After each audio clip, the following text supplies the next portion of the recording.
नमस्कार दोस्तों, स्वागत है आपका हमारे यूट्यूब चैनल उत्तराखंड ज्ञान यात्रा में। दोस्तों, ये हमारे उत्तराखंड की विशेष सीरीज है और इस सीरीज में हमने उत्तराखंड जो यहाँ पर सिंगल लाइनर पुस्तक है BS नेगी जी की, तो उसका हम रिवीजन कर रहे हैं और अध्यायवार अध्ययन कर रहे हैं। इस क्रम में अब तक हमने इसके भाग 14 या अध्याय 14 हम पढ़ चुके हैं। ये भाग 15 है या अध्याय 15 है। इससे पहले हमने इसके जो हमारी टोटल वीडियो है, तो वीडियो या 25 है, हमारी 25 है और 24 वीडियो इसमें आ चुकी हैं। तो इससे पहले जो हमारा यह अध्याय है उत्तराखंड का भौगोलिक अध्ययन या भौगोलिक विभाजन, तो इसमें हमने इसके पहला जो भाग है वह हम कंप्लीट कर चुके हैं, जिसमें हमने उत्तराखंड का जो यहाँ पर मध्य हिमालय है तो उसको हम यहाँ पर पढ़ चुके हैं। इसके बाद अभी हम पढ़ने वाले हैं उत्तराखंड के बुग्याल, और उसके बाद जो अन्य बचे हुए भाग हैं तो उनके बारे में हम चर्चा करेंगे। तो सबसे पहले उत्तराखंड के बुग्यालों की हम बात करें तो बुग्याल क्या होते हैं? घास के मैदान होते हैं, उनको बुग्याल कहते हैं। और ये कहाँ पर होते हैं? मुख्यतः या मध्य हिमालय के जो पर्वतीय ढाल होते हैं उन पर पाए जाने वाले जो घास के छोटे छोटे मैदान होते हैं, इनको क्या कहते हैं? बुग्याल के नाम से जाना जाता है। तो यानी बुग्याल क्या है? घास के मैदान हैं। कहाँ पर पाए जाते हैं? मुख्यतः मध्य हिमालय की पर्वतीय ढालों पर पाए जाते हैं। और इनको यहाँ पर पयार या अल्पाइन पास्चर के नाम से भी इनको जाना जाता है। ये इनके अन्य नाम हैं। इसके बाद बुग्याल वृक्ष पंक्ति तथा हिमरेखा के बीच उगते हैं। वृक्ष पंक्ति का मतलब है जहाँ पर वृक्ष खत्म हो रहे हैं, यानी उसके बाद हमें छोटी झाड़ियाँ या अन्य चीज़ें ही दिखेंगी, बड़े वृक्ष हमें देखने को नहीं मिलेंगे। तो वह जो अंतिम क्या होती है वो वृक्ष पंक्ति उसे कहते हैं। और साथ ही हिमरेखा, यानी यहाँ तक माना वृक्ष है, ये पूरा पहाड़ है हमारा। इसके बाद हम देखते हैं कि ये जो हमारी वो है उससे ऊपर जो लाइन है, यानी इससे ऊपर हमेशा बर्फ़ जमी रहती है, तो वह क्या कहते हैं? हिमरेखा या हिमलाइन कहलाती है। तो यहाँ पर बुग्याल वृक्ष पंक्ति और हिमरेखा के बीच, यानी जो बीच का यह जो क्षेत्र है, तो यहाँ पर जो मध्य हिमालय में यहाँ पर जो पर्वतीय ढाल हैं, तो जो घास के मैदान हैं, तो इनको क्या कहते हैं? बुग्याल कहते हैं। ठीक है जी। इसके बाद कश्मीर में घास के मैदानों को मर्ग कहते हैं, जैसे गुलमर्ग, सोनमर्ग, टनमर्ग, तो ये आपने सुने होंगे। तो यहाँ पर अलग अलग स्थानों में इनको अलग अलग नामों से जाना जाता है। हमारे यहाँ इनको बुग्याल कहते हैं, प्रसिद्ध। इसके बाद हिमाचल प्रदेश के कुल्लू में घास के मैदानों को क्या कहते हैं? थच कहते हैं। कश्मीर में क्या हो गए? मर्ग हो गए। हमारे हिमाचल प्रदेश में पड़ोसी जो हमारा राज्य है उसमें थच कहते हैं। और बुग्यालों या पयारों को क्या कहते हैं? यहाँ पर जो पशु चारक हैं तो उनका स्वर्ग कहा जाता है। तो जो पशु चारक है अपने पशुओं को चराने आते हैं, यहाँ पर अच्छी घास होती है, इस कारण इसको क्या कहते हैं? पशु चारकों का स्वर्ग भी इसे कहते हैं। और बुग्यालों में अल्पाइन प्रकार की जलवायु देखने को मिलती है। तो यहाँ पर जलवायु कौन सी? अल्पाइन प्रकार की जलवायु होती है। 5 प्रकार के बुग्याल यहाँ पर मिलते हैं: दूध, बश, मोठ, धनिया और धत्ती। तो 5 प्रकार के बुग्याल होते हैं: दूध, बश, मोठ, धनिया और धत्ती। और साथ ही बुग्याल के जो पशु चारक हैं तो इनमें भी कई यहाँ पर अलग अलग जो इनके कैटेगरी होती हैं, अलग अलग वर्ग के लोगों को होते हैं, जिनमें इनको पशु चारकों को क्या कहते हैं? अनवाल, पालसी, गद्दी, गुज्जर, लोनिया व बकरवाल। तो अलग अलग नामों से इनको जाना जाता है। और साथ ही खर्क वह स्थान होता है जहाँ मवेशियों को चराने एवं उनको रखा जाता है।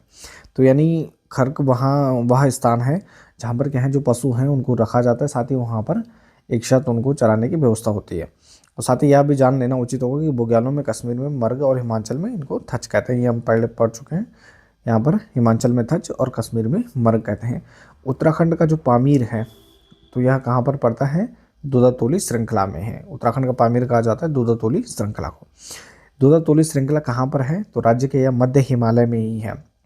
और मध्य यह जो हमारा लघु हिमालय है तो इसी के अंतर्गत आता है। ये 3 जिलों में विस्तृत है: अल्मोड़ा, चमोली और पौड़ी।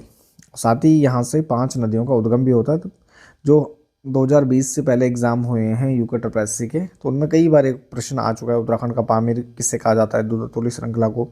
और साथ ही कितने जिलों में यह विस्तृत है? अल्मोड़ा, चमोली और पौड़ी 3 जिलों में विस्तृत है। 5 नदियों का उद्गम होता है। कौन कौन सी हैं? कई बार एग्जाम में पूछे जा चुके हैं। पश्चिमी रामगंगा है, आटागाड़ है, वोनो है, पश्चिमी नयार और पूर्वी नयार है। तो 5 नदियां हैं जिनका यहाँ पर उद्गम होता है। कहाँ से? दूधातोली श्रृंखला से। यहाँ पर दुग्धताल भी है। ये भी कहाँ है? मध्य हिमालय में ही स्थित है। साथ ही यहाँ पर दूधातोली में क्या है? कोरिया बगड़ में वीर चंद्र सिंह गढ़वाली जी की समाधि स्थल भी कहाँ है? यहीं दूधातोली के आसपास है यह। और प्रत्येक वर्ष यहाँ पर 12 जून को चंद्र सिंह गढ़वाली जी की स्मृति में एक मेले का भी आयोजन किया जाता है। साथ ही 1960 में वीर चंद्र सिंह गढ़वाली के द्वारा तत्कालीन जो प्रधानमंत्री जवाहरलाल नेहरू जी थे, तो 2-2 तोली क्षेत्र में भारत की ग्रीष्मकालीन राजधानी बनाने की मांग की गई थी। तो 2-2 तोली क्षेत्र में यहाँ पर गैरीसैंण भी है। और 1960 में वीर चंद्र सिंह गढ़वाली ने क्या मांग की थी कि यहाँ पर तत्कालीन जो प्रधानमंत्री थे जवाहरलाल नेहरू जी, तो उनसे इस क्षेत्र को क्या कहा था, ग्रीष्मकालीन राजधानी बनाने की मांग की थी। इसके बाद यहाँ पर भौगोलिक विभाजन का जो अन्य यहाँ पर भाग है, चौथा भाग है दून या द्वार क्षेत्र। तो मध्य हिमालय व शिवालिक श्रेणी के बीच, तो मध्य हिमालय है और उसके नीचे हमारी जो शिवालिक श्रेणियाँ हैं, तो इनके बीच का जो क्षेत्र है, तो इस यहाँ पर क्या होता है, क्षैतिज व ऊंची व चौरस घाटियों को क्या कहते हैं, दून कहते हैं। जिसके पूर्वोत्तर भाग में उनको द्वार कहते हैं, पूर्वी भाग में क्या कहते हैं, द्वार कहते हैं, और पश्चिमी मध्य भाग में इनको दून कहा जाता है, और पश्चिमी क्षेत्र में क्या कहते हैं, दून कहते हैं। दून घाटियों की औसत ऊंचाई कितनी, 350 मीटर से 750 मीटर के बीच होती है। तो यानी ये 350 से 750 मीटर तक इनकी ऊंचाई देखने को मिलती है, औसत ऊंचाई। और सबसे बड़ा दून क्या है, हमारे जो ग्रीष्म यानी जो हमारी अस्थायी राजधानी है देहरादून, तो यह सबसे बड़ा दून है, जिसकी लंबाई 75 किलोमीटर और चौड़ाई 24 से 32 किलोमीटर है। पाटली व कोटा नामक दून या द्वार कहाँ है, नैनीताल जनपद में है। कोठरी व चौखम नामक दून कहाँ पर है, पौड़ी गढ़वाल में है। और दून घाटियों में मानव जीवन के लिए क्या होती है, अनुकूल परिस्थितियाँ पाई जाती हैं, जिस कारण अधिकतम जो जनघनत्व है इनमें पाया जाता है, दून या जो द्वार घाटियाँ हैं। साथ ही यहाँ पर उपोष्ण प्रकार की जलवायु पाई जाती है, और इन घाटों में भूस्खलन की घटनाएं भी अधिक देखने को मिलती है। अधिकतर जो यह भूस्खलन क्या होता है, मध्य हिमालयी श्रेणी से होता है। अब इसके बाद जो नेक्स्ट है, पांचवा जो भौगोलिक विभाजन है, यह है हमारा शिवालिक क्षेत्र। तो शिवालिक क्या है, यह जो हमारा भाई हिमालय या इसे हिमालय का पाद भी कहते हैं, और यह हिमालय श्रृंखला की नवीनतम श्रेणी है। तो सबसे नवीन जो श्रेणी है या जो नई बनी श्रेणी है, तो वह कौन सा है, यह शिवालिक क्षेत्र है। इस कारण क्या होते हैं, इसमें जीवाश्म पाए जाते हैं, जीवाश्म हमें देखने को मिलते हैं। शिवालिक श्रेणी का जो प्राचीनतम नाम है वह मैनाक पर्वत है। तो इसको मैनाक पर्वत भी कहते हैं। मैनाक का अर्थ होता है, यानी शिवालिक का अर्थ होता है शिव की भौएं। तो प्राचीन नाम क्या है, मैनाक पर्वत, और शिवालिक का अर्थ है शिव की भौएं। और शिवालिक श्रेणी क्या है, 7 जिलों में विस्तृत है। कई बार एग्जाम में आ जाता है किस जिले में विस्तृत नहीं है, तो देहरादून, हरिद्वार, मध्यवर्ती पौड़ी, चंपावत, अल्मोड़ा, नैनीताल और टिहरी गढ़वाल। तो यह 7 जिलों में विस्तृत है। औसत ऊंचाई क्या है, 700 से 1200 मीटर के बीच है, और भूस्खलन व कटाव के कारण गहरी घाटियाँ इनमें पाई जाती हैं। साथ ही यहाँ पर क्या होता है, सर्वाधिक वर्षा होती है। सबसे निचली श्रेणी है, तो यहाँ पर जब मानसून आता है तो डायरेक्ट यहाँ पर शिवालिक श्रेणी से टकराता है। उसके बाद फिर मध्य हिमालय, फिर उसके ऊपर वृहत हिमालय है। तो सबसे कम बारिश कहाँ होगी, वृहत हिमालय जो सबसे ऊपरी भाग है, और सबसे अधिक बारिश कहाँ होगी, शिवालिक में। तो यहाँ पर सर्वाधिक वर्षा होती है, 200 से 250 सेमी तक यहाँ पर वर्षा होती है। सर्वाधिक जो पर्यटन केंद्र है शिवालिक क्षेत्र में पाए जाते हैं। उसका कारण क्या है, यहाँ पर पहुँचने के लिए आसान सुविधा है। मैदानी क्षेत्रों से सर्वाधिक यहाँ पर जो डेवलपमेंट है वह शिवालिक क्षेत्र में ही देखने को मिलता है, बजाय कि अगर हम बात करें मध्य हिमालय या वृहत हिमालय की अपेक्षा। शिवालिक श्रेणी हिमालय से वृहत सीमांत दरार या ग्रेट बाउंड्री फॉल्ट के द्वारा लागू होती है। तो शिवालिक और जो मध्य हिमालय है, तो इनको अलग करने वाली जो रेखा है क्या है, वृहत सीमांत दरार या ग्रेट बाउंड्री फॉल्ट भी उसे कहते हैं। और शिवालिक क्षेत्रों में गर्म शीतोष्ण जलवायु यानी आर्द्र उपोष्ण कटिबंधीय जलवायु पाई जाती है। तो यहाँ पर कौन सी जलवायु है, गर्म शीतोष्ण जलवायु हमें देखने को मिलती है। इसके बाद नेक्स्ट है हमारा भाबर क्षेत्र। भाबर क्या है कि भाबर क्षेत्र की भूमि उबड़ खाबड़ और मिट्टी कंकड़ पत्थर यानी मोटे जो पथरीली भूमि है, तो वह भाबर कहलाती है। यानी जब हम देखते हैं शिवालिक से नीचे और मैदान से पहले, तो यानी जो तराई से बीच का भाग है, तो यहाँ पर हम देखते हैं जब ऊपर से नदी बह के आती है, तो अपने साथ कई बड़े बड़े कंकड़ मोटे बालू युक्त चीज़ें लेके आते हैं, जो कि यहाँ पर जैसे ये हमारा क्या है, शिवालिक है। तो यहाँ से जब नदी आ रही है तो ये नीचे फिर यहाँ पर मैदान है। तो यह जो बीच का जो क्षेत्र है, तो यह जो यहाँ पर पूरे क्या होते हैं, ये बालू पत्थर सारे यहीं पर अटक जाते हैं, यहीं पर रुक जाते हैं। तो इस क्षेत्र को क्या कहते हैं, भाबर कहते हैं। और इसका जो निर्माण है, तो प्लेस्टोसीन युग में शिवालिक से उतरने वाली जो वेगवती नदियां हैं वह अपने साथ बहकर यहाँ पर बजने जो अवसाद लेके आए, उनके निक्षेप से इसका निर्माण होता है। इसके बाद क्या है हमारा तराई क्षेत्र। तराई क्षेत्र यानी मैदानी क्षेत्र, और यह अवसादी चट्टानों से इसका निर्माण हुआ है, और यहाँ की जो भूमि है दलदली प्रकार की भूमि यहाँ पर देखने को मिलती है। साथ ही यहाँ पर पाताल तोड़ कुएं पाए जाते हैं। पाताल तोड़ कुएं यह भी एग्जाम में कई बार पूछा जा चुका है। और राज्य के पौड़ी व नैनीताल का जो दक्षिणी क्षेत्र है और साथ ही उधम सिंह नगर का अधिकांश भाग क्या आता है, तराई के क्षेत्र के अंतर्गत आता है। उधम सिंह नगर जिले में बाजपुर, रुद्रपुर, खटीमा, किच्छा, सितारगंज क्षेत्र यह सब क्या है, तराई क्षेत्र में पड़ते हैं। राज्य की तराई क्षेत्र में बंगाली, हरियाणी, पंजाबी लोग यहाँ पर निवास करते हैं। दलदली मिट्टी होने के कारण तराई क्षेत्र में धान एवं गन्ना की उत्पादकता अधिक होती है। तो यहाँ पर क्या है, तराई क्षेत्र है तो धान और जो अधिक पानी वाली फसलें हैं जिनको अधिक पानी चाहिए होता है, धान हो गया, गन्ना हो गया, और साथ ही उपजाऊ क्षेत्र होता है तो यहाँ पर अधिक यहाँ पर क्या होती है, इनकी पैदावार होती है। अप्रैल माह में तराई क्षेत्र में सूरजमुखी का फूल खिलने की अवस्था में होता है। साथ ही तराई क्षेत्र में उपोष्ण प्रकार की जलवायु हमें देखने को मिलती है। कहाँ, तराई क्षेत्र में। इसके बाद है गंगा का मैदानी क्षेत्र। तराई से भी आगे बढ़ के हमें क्या मिलता है, गंगा का मैदान मिलता है, या उत्तराखंड के परिप्रेक्ष्य में इसको यहाँ पर बांटा गया है। और इसके अंतर्गत हरिद्वार जिले का अधिकांश भाग आता है जो कि गंगा के मैदानी क्षेत्र के अंतर्गत आता है। और मैदानी क्षेत्र का वह क्षेत्र जहाँ तक बाढ़ का पानी नहीं पहुँच पाता उसे बांगर कहते हैं या पुरानी जलोढ़ कहा जाता है। यानी जहाँ पहले कभी बाढ़ आई होगी या पानी का जो स्तर है वहाँ तक था लेकिन वर्तमान में नहीं जाता है, तो वह क्षेत्र क्या कहलाता है, बांगर या पुरानी जलोढ़ कहलाता है। वह क्षेत्र जहाँ प्रतिवर्ष बाढ़ का पानी पहुँचता है उसे क्या कहते हैं, खादर कहते हैं, या उसे नया जलोढ़ भी कहा जाता है। तो बांगर और खादर कई बार एग्जाम में ये भी पूछे जाते हैं। तो बांगर क्या है, माना ये नदी है तो पहले नदी का जो विस्तार था वो यहाँ तक था, उसके बाद नदी धीरे धीरे गहरी हो गई, उसके बाद नदी यहाँ पे आ गए। तो जो ये वाला जो क्षेत्र है तो ये क्या कहलाता है, ये हमारा कहलाएगा बांगर।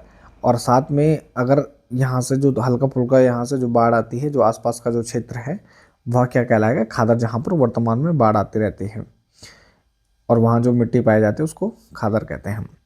इसके बाद उत्तराखंड में जो प्रमुख घाटियाँ हैं हमारी उनकी बात करें तो सबसे पहले दोन घाटी है। यह मुख्य कृषि उपज वाला क्षेत्र और उच्च जनघनत्व। यहाँ पर क्या है, मुख्य जो प्रमुख खेती होती है, कृषि उपज होती है, यह वह क्षेत्र है और साथ ही यहाँ पर जनघनत्व भी अधिक देखने को मिलता है। नीलांग घाटी तो उत्तरकाशी और तिब्बत की सीमा पर स्थित यह घाटी है।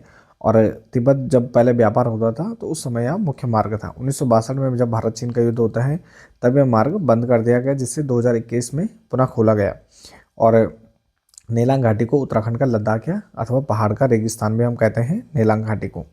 इसके बाद है सोर घाटी। सोर घाटी क्या है, पिथौरागढ़ नगर जिस घाटी में स्थित है उसे सोर घाटी कहते हैं और इस घाटी को क्या कहते हैं, मिनी कश्मीर भी कहते हैं।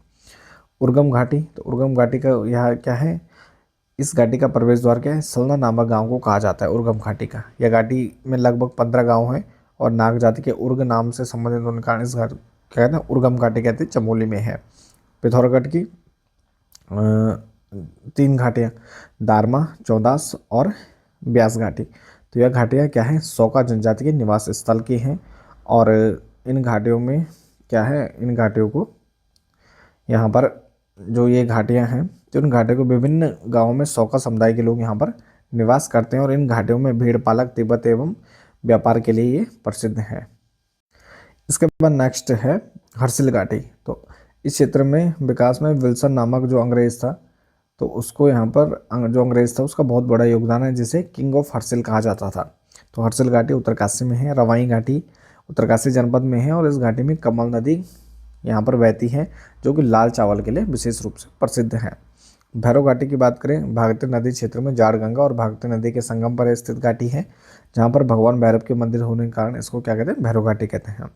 और इस घाटी में कालाघन नामक ब्रिटिश अधिकारी द्वारा यहाँ पर बनाया गया जो लोहे का पुल क्या है, प्राचीन प्रसिद्ध है। हरकादून यह भी उत्तरकाशी में है, गोविंद नेशनल पार्क के अंतर्गत है। उछला नामक जो गाँव है तो यहाँ पर सांकरी रेंज में यह क्षेत्र है। इस घाटी को देवताओं की घाटी भी कहते हैं। हरकादून को क्या कहते हैं, देवताओं की घाटी कहते हैं। या साथ ही यह प्रवेश द्वार है प्रोला को, तो इसका प्रवेश द्वार क्या कहते हैं, प्रोला को इसका प्रवेश द्वार कहा जाता है हरकादून का। इसके अलावा अन्य जो महत्वपूर्ण घाटियाँ हैं, स्कंद घाटी या अगस्त्यमुनि रुद्रप्रयाग में है, केदार घाटी केदारनाथ गौरीकुंड के बीच है, मधुमहेश्वर ऊखीमठ में है, उर्गम नीति घाटी चमोली जोशीमठ में है, पिंडर घाटी ग्वालदम कर्णप्रयाग में है, और निजमुल्ला घाटी या हापला घाटी तो यह कहाँ है, गोपेश्वर में है यानी चमोली में ही है। अलकनंदा घाटी बद्रीनाथ, माणा घाटी चमोली, चेनाब घाटी जोशीमठ में फूलों की नई घाटी है। और पाना ईरानी घाटी, तो यह कहाँ है, चमोली में, निजमुला घाटी, वारसू घाटी, वरुणा घाटी, भैरव घाटी, ये सब तीनों क्या है, उत्तरकाशी में है। गंगवारसू घाटी पौड़ी में है। नयार घाटी सतपुली पौड़ी। पैनो घाटी यह हरकी-दोनों उत्तरकाशी में है। और गंगा घाटी यह हमारे क्या है, गंगोत्री देवप्रयाग से, और गंगोत्री से लेकर देवप्रयाग तक। भिलंगना घाटी बूढ़ा केदार से टिहरी। हेवल घाटी चंबा टिहरी में है। बादल घाटी जौनपुर टिहरी में। तोता घाटी या हमारी टिहरी में ही आता है, और या देवप्रयाग और ऋषिकेश के बीच है। राड़ी घाटी राड़ी टॉप धरासू। रवाई घाटी रवाई मंडल उत्तरकाशी में। गौरा घाटी चक्राता जोनसार में। दून घाटी देहरादून मशहूर है। टॉस घाटी टॉस वन प्रभाग में है। गगास घाटी तो बगवाली पोखर अल्मोड़ा में है। गिवाड़ घाटी चौकोटे अल्मोड़ा। बरारो घाटी सोमेश्वर अल्मोड़ा। कत्यूर घाटी गरुड़ बैजनाथ में ऐतिहासिक स्थल है। सोर घाटी पिथौरागढ़ को। दारमा घाटी धारचूला पिथौरागढ़ में है। और साथ ही यहाँ पर उत्तराखंड में पानी से संबंधित कुछ महत्वपूर्ण स्थान है। नील पानी चमोली में है। और धारा पानी कहाँ है, गैरीसैंण में है। हल्दा पानी हमारा गोपेश्वर में है। जौ का पानी गोपेश्वर चमोली में। चलिया पानी नारायणबगड़ में है। भोर पानी जोशीमठ चमोली में। रत पानी चमोली में। घिनुर पानी तो रुद्रप्रयाग में है। और साथ ही घिनुर पानी का है, केदारनाथ में है। किला पानी केदारनाथ में है। बंज पानी ऊखीमठ में है। नौला पानी रुद्रप्रयाग में। लाल पानी कोटद्वार में है। पटेल पानी कालागढ़ पौड़ी में है। और साथ ही दो पानी कोटद्वार पौड़ी में। डांडा पानी पौड़ी में। बिजौरा पानी पौड़ी में। जड़ी पानी टिहरी में है। सौड़ पानी ये भी टिहरी में है। नाला पानी देहरादून में है, जहाँ पर प्रसिद्ध खलंगा का युद्ध हुआ था इसके निकट। गुच्चू पानी क्या है, अनारवाला देहरादून में है। गुच्चू पानी यहाँ पर रोबर्ट्स के भी हैं। श्यारू पानी डुंडा उत्तरकाशी में है। नीला पानी गंगोत्री से आगे गौमुख मार्ग पर है। नालू पानी धरासू बैंड उत्तरकाशी। पहाड़ पानी नैनीताल में है। भीड़ पानी भीमताल में। तीन पानी हल्द्वानी नैनीताल में। धारा पानी पिथौरागढ़ में। बंगा पानी या डोलमी मुनस्यारी पिथौरागढ़ में। और गर्म पानी कहाँ है, नैनीताल में है। इसके अलावा प्रमुख राज्य के जो नगर हैं उनकी विशेषताओं, घाटियों में जो बसे नगर हैं, तो देहरादून पिथौरागढ़ चंपावत बागेश्वर क्या है, ये सब घाटियों में बसे नगर हैं। पर्वत श्रेणी में बसे नगर की बात करें तो मसूरी, रानीखेत, जोशीमठ, पौड़ी, अल्मोड़ा, नैनीताल, गोपेश्वर, डीडीहाट, लैंसडाउन, ये सब क्या है, पर्वत की श्रेणियों पर बसे हुए हैं। नदी तट पर स्थित नहरों की अगर हम बात करें नगरों की, उत्तरकाशी, श्रीनगर और सतपुली क्या हैं, सभी नदी तट पर हैं। उत्तराखंड का नियोजित शहर, तो एकमात्र नियोजित शहर है उत्तराखंड का नई टिहरी। उत्तराखंड में सर्वोच्च ऊंचाई पर बसा नगर कौन सा है, बद्रीनाथ है। उत्तराखंड के प्राचीन नगरों की बात करें तो यहाँ पर है चंपावत, अल्मोड़ा, बाड़ाहाट और काशीपुर। और साथ ही अंतर्राष्ट्रीय सीमा पर बसा हुआ जो नगर है तो यहाँ है बनबसा, टनकपुर और धारचूला। ये सभी क्या है, अंतर्राष्ट्रीय सीमा पर यहाँ पर बसे हुए नगर हैं। तो ये था हमारा अध्याय 15 और इसकी यह वीडियो 25 है और भाग 2 है। तो इसके साथ ही इस वीडियो को यहीं पर समाप्त करते हैं। बाकी आप बने रहे हमारे चैनल के साथ। मिलते हैं एक नेक्स्ट टॉपिक नेक्स्ट वीडियो के साथ। तब तक के लिए धन्यवाद।